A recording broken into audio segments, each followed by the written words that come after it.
What is Pride Fort Lauderdale hiding? There are a lot of questions around Pride Fort Lauderdale, the group that's producing Pride of the Americas next month. Why are top-level people fleeing the organization right before the big event? How is money from sponsors and events being spent? Who is in charge? Those questions have been asked, but answers have not been forthcoming. And that brings me back to my first question. What is Pride Fort Lauderdale hiding? In this week's SFGN, online now and on stands tomorrow, I look at how Pride is stonewalling the community. As a 501c3 nonprofit, they are required to make some of their records public. As a group that's constantly seeking support from the community, they should be willing to show records that aren't required. SFGN has requested the minutes of their board meetings for the past year. Silence. Pride's own bylaws require the minutes be posted and accessible, yet I could not find them on their website or any other public records site. 4 people in leadership have announced their resignation since mid-December. No comments. Someone sent me a copy of a budget, but it was really just broad strokes, like $305,000 for the main stage. But who's getting the contracts? Was there a bidding process? And who gets the $136,000 allocated for logistics? We do know that Pride's been having trouble since 2021 when they began giving refunds. Visit Lauderdale, Broward County's tourism arm, has supported Pride of the Americas since its inception around 2019. After pandemic forced years of delays, they saw the writing on the wall and have been refunded half of their original investment of about $150,000. Instead of a 3-day beach party, it's a 1-day event at a smaller park. Pride is glomming on to independent parties in Wilton Manors on Friday, thanks to Alibi, Hunter's Nightclub, and the Wilton Manors Business Association. Sunday's pool party is at a patio behind a bar on A1A. SFGN has made multiple public records requests and will continue to push all parties for answers that the community deserves to have. And until we have those answers, we will continue to ask, what is Pride hiding? Now, I'm not the type of journalist that likes to put people on blast. I like to talk to them, coax people, try and get information, not say, oh, you didn't talk to me, so I'm going to splash you on the headline. But I've been going back and forth with Pride Fort Lauderdale for weeks, bordering on months now. And I remember President Mike Martorell, I was going back through some of our Facebook Messenger exchanges today, and he said, we are an open organization, something to that effect. But they are not being. They are stonewalling us at every turn. And we're asking very simple questions. And like I said, I read their bylaws, and they appear to be out of sync with even those. There is so much going on here, and this is what I feel comfortable reporting and the questions that we are asking. And who are you talking to over there? Aside, you're talking to Mike. I've been trying to talk to Mike, and he has acknowledged my existence, but has not come forth with any answers. He asked me to email him some questions. I did start with the public records request, other things regarding resignations and things like that. And I've got all the receipts to prove it. You know, everything here are just genuinely legit questions that we need to have answers, because when you've got this much chaos before what was originally supposed to be a world-class event attracting half the world, and now it's reduced to this, and you've got people fleeing, 3 board members and the executive director. The executive director is staying on until the event is done, but he is also leaving. There's just so much going on, and no one was talking about me. And honestly, it seems like Mike is the only person who really, as the president, that is left to talk. Is there any, okay, so I don't know anything about 501c3 organizations. Sure. I know that we are one, right? But yes. So is it against the law to not have the minutes for the public to see? Is that something that there's a time frame that needs to be had? Yes. And they're far beyond that. Yes. And I don't know the intricacies of tax law and all that, but their bylaws require them to at least post the minutes. They don't video their board meetings, but they are required to post minutes, and I cannot find them. And of course, my team at SFGN has also done a check, because obviously it's good to have multiple layers when you're doing this kind of an investigation. John, I'm curious, South Florida Gay News, and then you jump back in. South Florida Gay News has been on top of the story about Pride of America for months and months.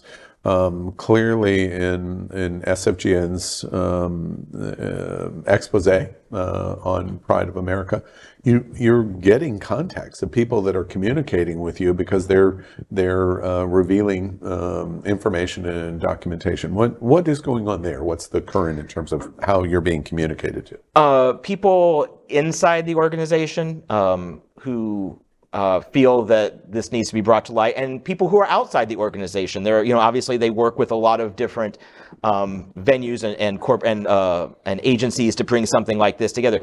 They've been sharing their frustrations with me. This started out as we're 90 days or 90 days or so away from Pride, and we don't have a site map. We haven't got any of the basics laid out, stuff that should have been done last June. And so it really started out with frustration, and the more you pull at the threads, the more that just keeps coming out. And obviously I'm not going to say who I'm talking with because, I will protect my sources, but they are reliable. They have sent me documents that we have been able to verify. Minutes going back to May of 2021 when they started talking about refunding $150,000 to Visit Lauderdale, all the way up to when they had to move the venue in late December.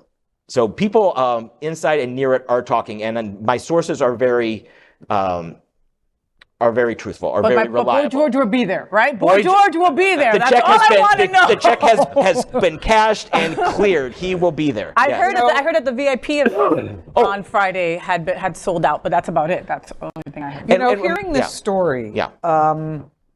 brings me back a few years ago. You're the founding president of Miami Beach Pride, by the way. I History was, yes, thank you. Founding means was. Yes. But there was also a little event that was supposed to happen in South Florida, an international event called the Out Games. Yeah, okay. I was, in the early days, I was on the board. I actually went to Belgium to make the presentation when we were given the bid. And I left the board about a year before the event because I didn't know what was going on. And there was no communication until athletes showed up from all around the world to find that their events were, Dino was one of the athletes, although he didn't fly in from around the world. But, Dino was a swimmer. Yeah, and there are a number of gay-led organizations that have fallen into this same thing. And, I wonder what it is. I mean, once I couldn't get answers, I left the board. Yeah. And with your background, you cannot I associate did not with something want like that. Of course. So if I don't know what's going on. No, I was present during that time, and the repercussions for Miami Beach that brought were because I was involved with my swimming team, the Nadadores. We were organizing the swimming competition. The what? The Matadors? Nadadores. Oh, the Matadors! That's awesome! Yeah. So we organized the swimming, water polo, the diving, and those events actually happened. They happened because we took over ownership of that. But we were facing and athletes. And this is the same thing, an international event that who knows? And it's, I don't know how more accountability can't, Well, but it takes a lot to put this on, and I'm not going to put down anybody's effort. I'm just saying, but be transparent. If you need help, come to the community well in advance of collapsing. Well, that's the thing. They have been coming to the community. We've been going to fundraisers for them for years, ever since pandemic rules started relaxing, and we've been supporting this along the way. So what they need to make transparent what they're legally required to do, and they really should be doing more than that, and they should be answering our questions. The bottom line, though, is you can do a great event, but you can only do the event that you can afford to pay for. Yeah. And that's the bottom line. Yeah. And so many people want all the bells and whistles and the top of the line. Mm-hmm. And I was at Wilton Manors City Commission last night, just covering that. Wilton Manors is my beat. But they were doing some budget allocations, and one of the things was to allocate money for Wilton Manors floats. They want to every few years the events, the stuff gets old, it gets worn down. So they were allocating money for that, and they were like, originally it was going to be for Pride of the Americas, but it was reallocated for the Stonewall Parade. And so I went up to City Manager Leanne Henderson afterwards, and I was like, how come Wilton won't be there at Pride of the Americas? And she said, well, because of the amount of time that they're allowed to close down A1A, they don't have enough room for everyone to have a float. So Wilton Manors is going to walk the parade, but they're not going to have a float. And that just raised yet another red flag, because This is the an city that is the international event. and the city that's the gayest place on earth is not going to have a float. And this is in no way shade at Wilton Manors. This is just what they've been told by Pride that they're able to do. So basically it's going to be just a group of people walking, or quickly power walking, because the parade can only be shut down for however long. Just another red flag in a sea of red flags. Right. Well, I know South Florida Gay News is going to stay on top of this story. It's been in SFGN for many editions. I think the overriding thing here is Pride of the Americas must succeed. There's no question. Right. We're sitting here in the last days of January, and this event is February 10th. 2 weeks away. 2 weeks away. And it's coming up. It must succeed. We want to showcase community. We want to showcase our community as a destination. It has to showcase LGBTQ community. We've got to rally.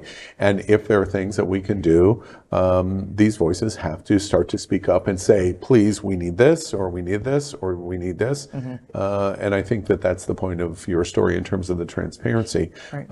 And I have confidence that they're going to get it they're together. they're going to get it together. They're going to get it together. We're going to have a pride. We're we're going to have a good time.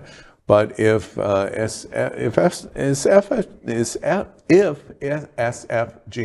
Are you having a stroke? Because I have to call somebody quick. right? Just say John. Just say John. SFGN, John Hayden, Norm Kent, Jason, whoever it might be. If you're getting an email or a text, you probably should answer it. It will be better for all of our organizations if that's the case. Transparency is always a winning choice. Yeah. Am I the only one thinking about Dino in a swim cap? I'm thinking about that personally.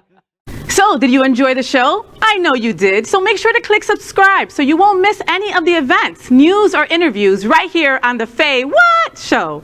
Ring the bell at the bottom of the screen, right there, so you'll be alerted every time we're live. You can also click on the Happening Out Television Network logo so you can see all of the shows on the most diverse LGBTQ+ media network. Find out just what we're doing to bring the L and the G together right here on the Faye What Show. Get the week started with me.